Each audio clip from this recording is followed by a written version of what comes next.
তুমি সবসময় আমাকে এত হিউমিলিয়েট কেন করো সব জায়গায়? আমি তো তোমার নিজের মেয়ে নাকি? না মা, আমার আমার মাঝে মাঝে মনে হয় আমি হয়তো তোমার নিজের মেয়েই নই। আমাকে কি কোনো ডাস্টবিন থেকে কুড়িয়ে টুড়িয়ে পেয়েছো নাকি? একদম বলবি না, একদম এই কথা বলবি না। তুই হলি আমার নারী ছেড়ে ধন, বলবি না একদম। তাহলে কেন ভাবি সবসময় আমার সঙ্গে এরকম করে? কেন আমাকে এরকম বাজে কথা বলে, তো আবার লোকজনের সামনে? দাঁড়াও, আর শোন মেঘ, আমি তোর শত্রু না। এই সিম্পল কথাটা তুই তোর মাথার মধ্যে ঢুকিয়ে। আমি কোনো শত্রুতা করে তোকে ইউনিভার্সিটি ছাড়তে বলিনি। আমি বলেছিলাম কারণ নীল আমাকে বলেছে তোকে বলতে। নীল তোমাকে বলেছে মেঘকে বলতে? হ্যাঁ ভাবি, বলেছে। সেদিন রাতে অনেক দেরি হয়ে গেছিল, তাই নীল জোর করে আমাকে ড্রপ করতে এসেছে।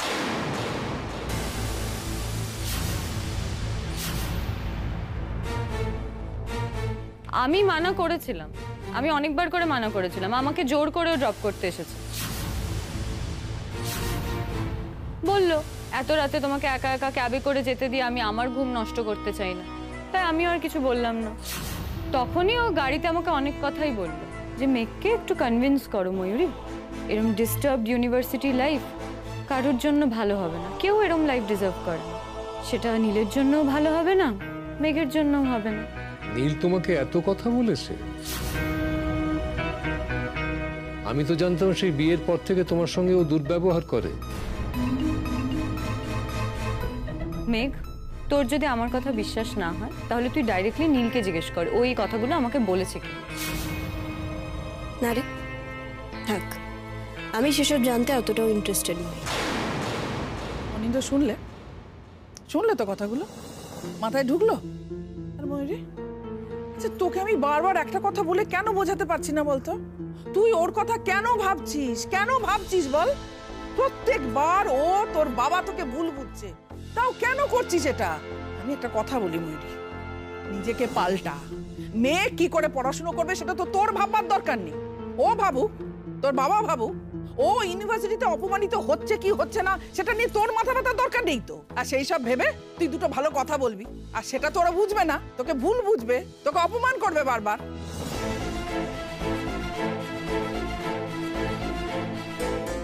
কি চলছে ওদের মধ্যে? নীল দিদিভাইকে ড্রপ করে যাচ্ছে, ওর কাছে বলছে আমাকে কনভিন্স করতে। দিদিভাই তুই খুব তাড়াহুড়ো করছিস না তো? নাকি তাড়াহুড়োটা নীল করছে আমাকে মুছে ফেলতে?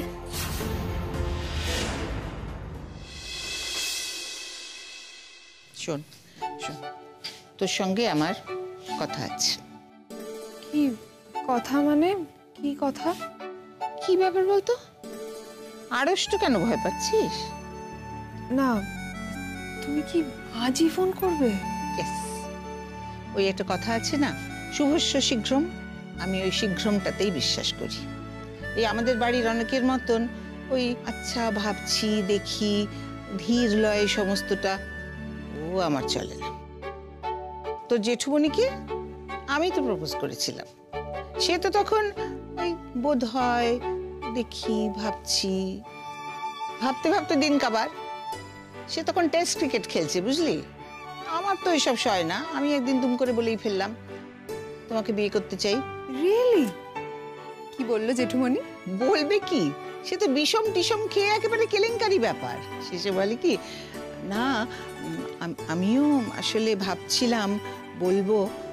তখন আমি বললাম শোনো, তোমার ওই ভাবনা আর কাজের মধ্যে অনেকখানি টাইম গ্যাপ, তো আমার অত ধৈর্য থাকে না, বলো হ্যাঁ কি না। জেঠিমণি, ইউ আর মাই ডার্লিং। আচ্ছা বেশ, এবার এসো, তোমার ডার্লিং এর নম্বরটা বলো, আমি তাকে একটু ফোন করি। বল। আচ্ছা না শোন, ও তো আমার নাম্বারটা চেনে না, আননোন নাম্বার দেখে তো ধরবে না হয়তো। তার চেয়ে তুই তোর ফোনে ওকে কানেক্ট করে আমায় ধরিয়ে দে। তোমার ফোনটাই দাও না, আমি তোমার ফোন থেকে ফোনটা করি।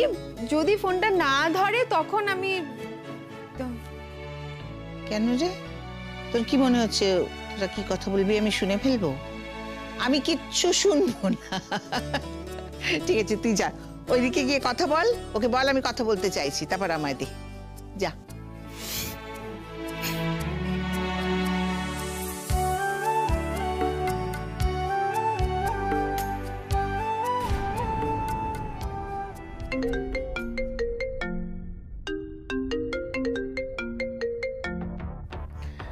Yes baby. বলেছি না এটা আমার ভালো লাগে না। ओके ओके ओके फरमाइए मोहतरमा। রূপ আর কি করো না, একটা কাজের কথা আছে। কি রাইচক না গোয়া? এই শোনো না, 3টে দিন বের কর, গোয়া করে আসি, কি বলো? শুধু তুমি আর আমি আর সমুদ্র আর বিচ আর শোনো, জেঠিমণি তোমার সঙ্গে কথা বলতে চাইছে। আমি জেঠিমণিকে দিচ্ছি ফোনটা। এই ব্যাপারে আমি কিন্তু বলে দিতে পারি, আপনাদের মেয়েকে নিয়ে আমি। আরে জেঠিমণি সেদিনের ঘটনাটার ব্যাপারে তোমার সঙ্গে কথা বলতে চাই। ফোনটা দিচ্ছি জেঠিমণিকে। ধর, ডাক্তারনির সঙ্গে এখন কি বকতে হবে? এই যে ধরো। Hello, good evening young man. হ্যাঁ, গুড ইভিনিং জেঠিমণি, কেমন আছো? হ্যাঁ, ভালোই তো থাকার চেষ্টা করি, তবে আর একটু বেশি ভালো থাকবো যদি তুমি আমার একটা কথা রাখো। জেঠিমণি, তুমি এভাবে বলছো কেন? অর্ডার করো। হ্যাঁ, রূপ, যদিও এই কথাটা তোমাকে আমার বলা একটু humiliating, it's below my dignity, তবুও বলছি। সেদিন যা হলো তোমার সঙ্গে, তার জন্য আমি রিয়েলি ভেরি সরি। তোমার কাছে আমি ক্ষমা চাইছি। এসব কি বলছো জেঠিমণি? তুমি এভাবে বললে তো আমি আর মুখ দেখাতে পারবো না। না, তোমাকে সেদিন একটা অস্বস্তিকর পরিস্থিতির মধ্যে পড়তে হয়েছিল তো আমাদের বাড়িতে এসে। এনিওয়ে, ওই পরিস্থিতিটাকে আমরা সকলে পিছনে ফেলে এবার একটু সামনের দিকে তাকাই। রূপ, আমি বলছিলাম কি যে এই সানডে তুমি আমাদের বাড়িতে এসো। ওহো, আবার তাও মেঘ নেই ও বাড়ি। What's the fun? এই সানডে? না, কোনো কথা আমি শুনবো না। যদি না আসো আমি এটাই বুঝবো যে তুমি পুরনো কথাটা মনে রেখে এলে না। না না জেঠিমণি। তাহলে তুমি আসছো তো? হ্যাঁ, আর শোনো, তোমার বাবা মার সাথেও তো পরিচয় করতে চাই, তো ওই দিনই আসতে বলো ওনাদের। না না না, সত্যি তো, তুমি কেন বলবে? আমারই তো বলা উচিত। প্রথমবার আসছেন আমাদের বাড়িতে, আমারই ওনাদের নেমন্তন্ন করা উচিত। তোমার বাবার নাম্বারটা আমার একটু পাঠাও তো। এটা আবার কি কেলো? বাবা মা এ কি গার্জেন কল নাকি? জেঠিমণি, অ্যাকচুয়ালি ড্যাড খুব বিজি থাকে তো, খুব ব্যস্ত মানুষ, আর মমও সো। না, তুমি দাও না নাম্বারগুলো আমাকে দাও, আমি কথা বলে নেবো ওনাদের সঙ্গে। ওকে, আমি এই নাম্বারে পাঠিয়ে দিচ্ছি। Thank you, good night. Good night.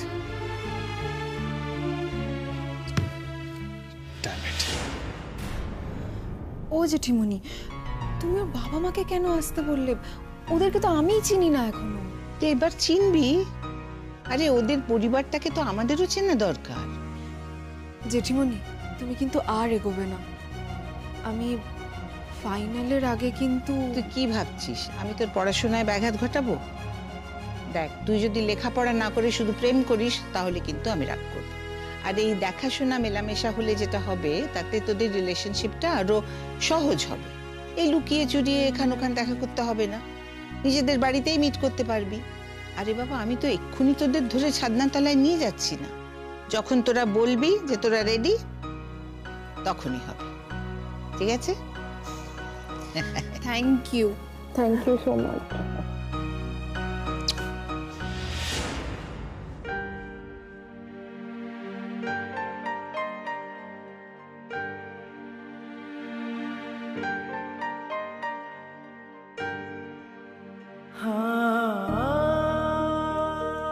এই লাল লাল, হ্যাঁ বল, কিছু বলবি? বলবো বলি তো ডাকলাম। ভেতরে হ্যাঁ বল, কি হয়েছে রে তোর? আমার আমার আবার কি হবে? কিচ্ছু না। কদিন ধরে দেখছি তুই আমাকে অ্যাভয়েড করছিস, কি ব্যাপার? আমি তোকে অ্যাভয়েড করছি? আমি তোকে অ্যাভয়েড করছি না, মানে কিচ্ছু হয়নি, বিশ্বাস কর। Everything is fine. Not fine, not fine. আগে তুই আমার জন্য ওয়েট করতিস ব্রেকফাস্ট টেবিলে, আমি আসলে তারপর আমরা একসাথে ব্রেকফাস্ট করতাম। এখন সেটা দেখতে পাচ্ছি না, কি ব্যাপার বলতো? আসলে অকম্মা লাল একটু কাজে কমে মন দেওয়ার চেষ্টা করছে আর কি। এমনিতেই আমার বাড়িতে একটা ইমেজ আছে, বাড়ি ছোট ছেলে, কাজ নেই, কাম নেই, বাড়ির একটা non productive asset of the family. এগুলোই একটু কাটানোর চেষ্টা করছি আর কি। সেটার সঙ্গে সকালের ব্রেকফাস্টের কি সম্পর্ক? একটা কথা বলবো দাদা ভাই, তুই শুধু এটাই দেখলি যে আগের মতো ব্রেকফাস্ট হচ্ছে না, আর কিছু দেখলি না। দাদা ভাই, তুই নিজে কি আগের মতো আছিস? আমি বদলে গেছি ভীষণ। আর সত্যি কথা বলতে এই বদলটা কিন্তু আমার কাছে ভালো না। তো আমার কোনটা তোর ভালো লাগছে না? থাক না দাদা ভাই, কেন খোঁচাখুঁচি করছিস? না, আমাকে তো জানতে হবে যে কোন বিষয়টা আমাকে আমার ভাইয়ের থেকে আলাদা করে দিচ্ছে, বিচ্ছিন্ন করে দিচ্ছে। সেটা তুই নিজে, তোর অদ্ভুত সন্দিগ্ধ একটা মন, একটা মানুষের আত্মসম্মান গ্রাহ্য না করা তোর ব্যবহার। দাদা ভাই, আমাকে এসব এসব বলতে বাধ্য করিস না, আমার ভালো লাগে না। আমার জাস্ট এই শোন শোন শোন না, এভাবে হাফ বলে চলে গেলে তো হবে না, পুরোটা বলতে হবে, এক্সপ্লেন করতে হবে। এক্সপ্লেন কর ভাই প্লিজ। দেখ, আমার এসব ভালো লাগছে না বলতে, আর এমনি তো বলেও কোনো তো লাভ নেই, কারণ তুই তো তোর মতো চলবি, তুই তো শুনবি না। এদিকে সব শেষ হয়ে যাবে, সব শেষে বিধ্বস্ত যুদ্ধক্ষেত্রে যেদিন তুই একা দাঁড়িয়ে থাকবি, একেবারে একা, সেদিন বুঝবি যে তুই কিরকম পাল্টে গেছিস, আর কতটা। যদি ক্লিয়ার করে না বলিস, আমি কিন্তু তোকে ঘর থেকে যেতে দেবো না। দাদা ভাই, তুই মেঘের সঙ্গে যেটা করেছিস সেটা আনপার্ডনেবল, অক্ষমনীয় আমার কাছে। কি করেছি আমি? আমি কোন অন্যায়টা করেছি? দাদা ভাই, তুই সবটাই অন্যায় করেছিস। তুই ওকে সকলের সামনে প্রত্যেকবার ছোট করেছিস, প্রত্যেকবার। বাহ, আমি ওর পাশে দাঁড়াইনি, গোটা বাড়ির এগেনস্টে গিয়ে। তোর তো সেখানেও গিমিক ছিল।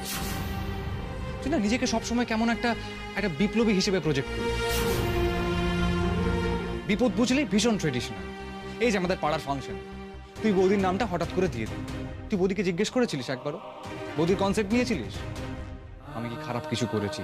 দেখ, খারাপ ভালোর বিষয়টা নয়, বৌদি পার্টিসিপেট করতে চায়নি, তুই জোর করে করিয়েছিস। বৌদির ভালো লাগা মন্দ লাগা তুই সব পাত্তাই দিসনি, ভারী পারিবারিক বিপ্লবী হয়েছিস। হ্যাঁ, আমার খুব আনন্দ হয়েছিল সেদিন বৌদি জিততে, কিন্তু তুই সেদিন বৌদি হারার ভয়ে সবার আগে পালিয়েছিলি। বাহ, ঠাম্মির মতো তুইও আমারই সব দোষ দেখলি, মেঘের কোনো দোষ দেখতে পেলি না, তাই তো? দাদা ভাই, মেঘের সব থেকে বড় দোষ কি ছিল বলতো? সব থেকে বড় ভুল, মেঘ তোকে পাগলের মতো ভালোবেসেছিল। She loved you like anything. দেখ, আমি জানি না বিয়ের আগে তোদের আদৌ কোনো সম্পর্ক ছিল কিনা, আমি জানতেও চাই না, কিন্তু বিয়ের পর যেটুকু চিনেছি, মেঘের একমাত্র জগৎ বলতে ছিল তুই। মেঘের বিরাট প্রকাশ কোনোদিন ছিল না, মেঘের ছিল গভীরতা। হ্যাঁ, প্রথম দিকে আমারও মানতে অসুবিধা হয়েছে, হয়তো অনেক খারাপ কথাও বলেছি ইনফ্যাক্ট মেঘকে, কিন্তু পরে যখন বুঝেছি আস্তে আস্তে, এটা বুঝেছি যে মেঘ is very genuine, she is so honest. বাহ, আর আমি বোধহয় অনেস্ট নয়। দাদা ভাই, এতগুলো কথা হলো বলে বলছি, আমি কোনোদিন ভাবিনি যে একদিন বৌদির ফিরতে একটু রাত হলো বলে তুই তার ক্যারেক্টার নিয়ে প্রশ্ন তুলবি। সেই সন্দেহটা যে ভুল ছিল না, সেটা কিন্তু প্রমাণ হয়ে গেছে। কিচ্ছু প্রমাণ হয়নি দাদা ভাই, কিচ্ছু প্রমাণ হয়নি। তুই কি বলছিস রূপ মিথ্যে কথা বলেছে? আমার এটা ভাবতে খারাপ লাগছে তুই বৌদিকে চিনছিস অন্যের বয়ানে। তোর যদি রূপের সম্পর্কে এই সন্দেহটা থেকে থাকে, সেটা তুই বাড়িতে জানিয়েছিস? তোর নিজের বোনের সঙ্গে কিন্তু ওর সম্পর্ক। হ্যাঁ বলবো, নিশ্চয়ই বলবো, সময় হলেই বলবো। হ্যাঁ, এর বেলা সময় হলে বলবো। আর মেঘের বেলা আসলে কি হয়েছে বলতো? মেঘ না তোকে, বাবাকে, ঠাম্মিকে অদ্ভুতভাবে মেসমারাইজ করে রেখে দিয়েছে। তোরা না বুঝতেই পারিসনি, একটা চিট, একটা মিথ্যেবাদী বা একটা ভালো মানুষের মুখোশ পড়েছিল। ওর সঙ্গে বাস না করলে। ঠিক আছে ঠিক আছে, তুই এই কথাগুলো বলার জন্য আমাকে দাঁড় করালি? তাহলে তুই বল, জোরে জোরে বল, চেঁচিয়ে চেঁচিয়ে বল।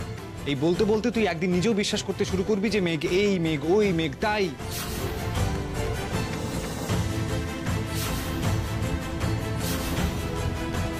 দাদা ভাই, খুব বেশি দেরি হয়ে যাওয়ার আগে প্লিজ একটু ভাব, একটু মাথা ঠান্ডা করে ভাব।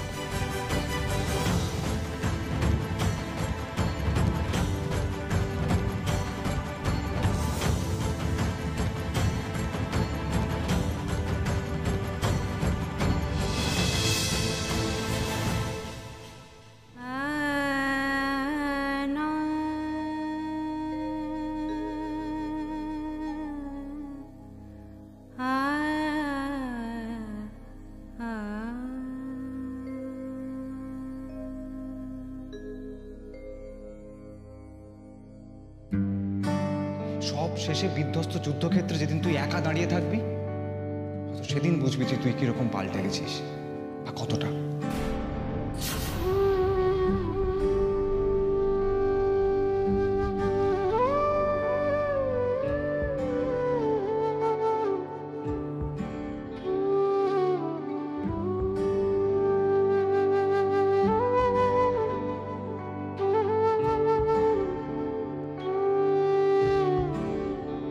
সন্ধে হলো, ফিরে আয় নিজের কাছে, ঘরের কোনায়। না না না, ইউ নেভার লাভড মি। সব মিথ্যে, সবটাই তোমার অভিনয় ছিল।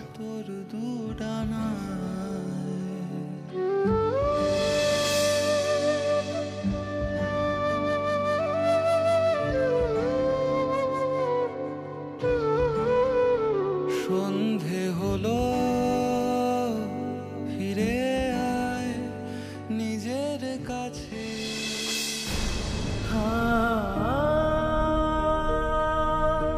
4-5 বছর কোথাও যাওয়ার দরকার নেই, অনেক খরচ হয়ে যাচ্ছে। ও তার মানে বলছো তোমার আমার একা একা এটাই প্রথম আর এটাই শেষ? শেষ কেন? 4-5 বছর পরে কি শুধু আমরা দুজন থাকবো? না মানে আরো একজন জুনিয়র তো কেউ থাকবে, তাই না?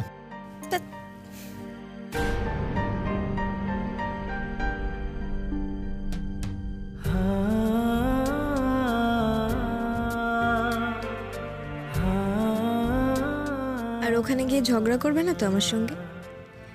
ঝগড়া করলে দেখবে আমি কোথায় হারিয়ে গেছি, আর খুঁজেও পাবে না আমাকে।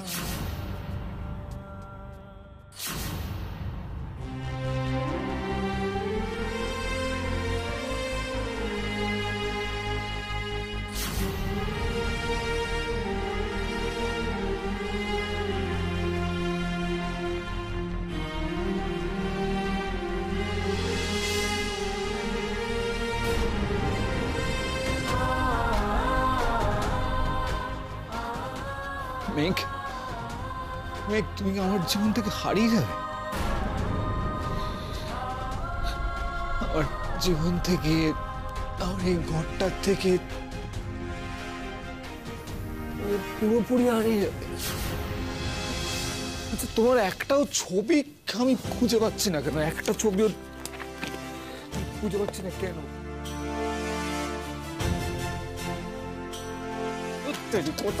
একটা ছবি কেন থাকবে না তোমার?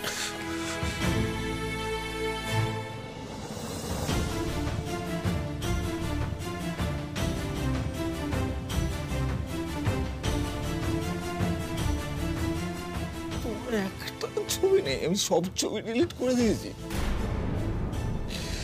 একটা ছবি নেই কেন তোমার?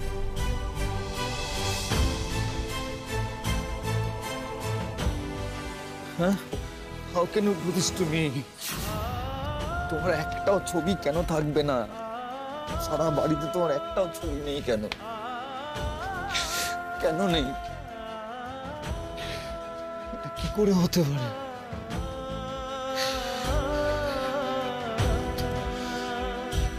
ছবি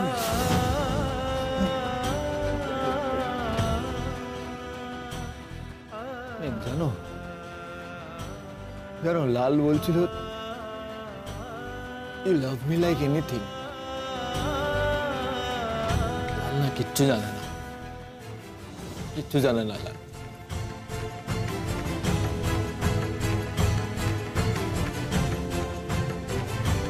আমি নিজে দেখেছি রূপকে তুমি জড়িয়ে ধরেছিলে, আর রূপ নিজেকে তোমার থেকে ছাড়াতে চাইছিল। কেন করলে মেঘ তুমি এটা আমার সাথে? কেন করলে? লাল, ইউ ডোন্ট নো এনিথিং।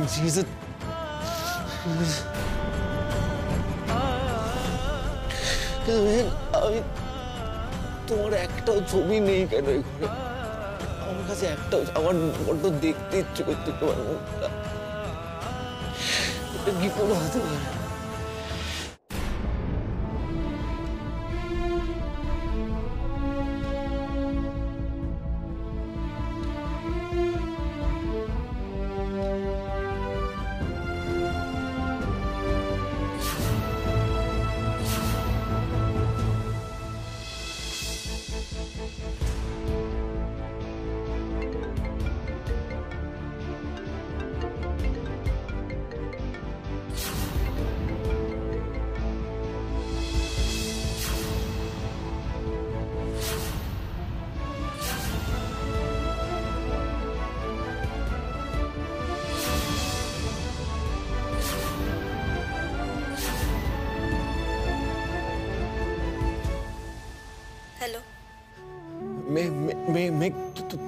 তুমি শুনতে পাচ্ছ আমার কথা? কি হয়েছে নীল, তোমার গলাটা এরম লাগছে কেন? আমার কাছে না তোমার একটাও ছবি নেই। আমি তোমার কোনো ছবি খুঁজে পাচ্ছি না মেঘ। হ্যাঁ, আমার কাছে একটা ছবিও নেই তোমার। তুমি আমার ছবি খুঁজছো? খুঁজছি মেঘ, আমি তোমার ছবি খুঁজছি। তুমি আমাকে একটা ছবি পাঠাবে প্লিজ, একটা ছবি পাঠাবে। কি করবে তুমি আমার ছবি নিয়ে? কিচ্ছু করবো না, আমি আমার কাছে রেখে দেবো, আর যখন খুব ইচ্ছে করবে তখন দেখবো। আমি কে? একজন মিথ্যেবাদী।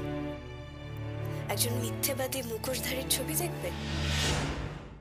মেঘ প্লিজ একবার পাঠাও না ছবিটা, একটা ছবি পাঠাও। তোমার কাছে তো আমার অনেক ছবিই ছিল নীল, ঘরের মধ্যেই পাবে, দেখো। সব পুড়িয়ে ফেলেছি মেঘ। আর মোবাইলের ছবি সেটা তো আছে। নেই মেঘ, সেগুলো আমি সব ডিলিট করে ফেলেছি। তবে তো তুমি আমাকে উড়িয়ে পুড়িয়ে দিয়েছো নীল। প্লিজ মেঘ, মেঘ একটা ছবি পাঠাও, আমি বেগ অফ ইউ মেঘ প্লিজ, একটা ছবি পাঠালেই হবে। কার ছবি চাও নীল? মিস রায় নাকি মিসেস গাঙ্গুলি? যে ব্যক্তিকে আপনি কল করছেন তিনি এখন উত্তর দিতে পারছেন না। অনুগ্রহ করে পরে চেষ্টা করুন। आप जिस व्यक्ति को कॉल कर रही हैं वह उत्तर नहीं दे रहे हैं।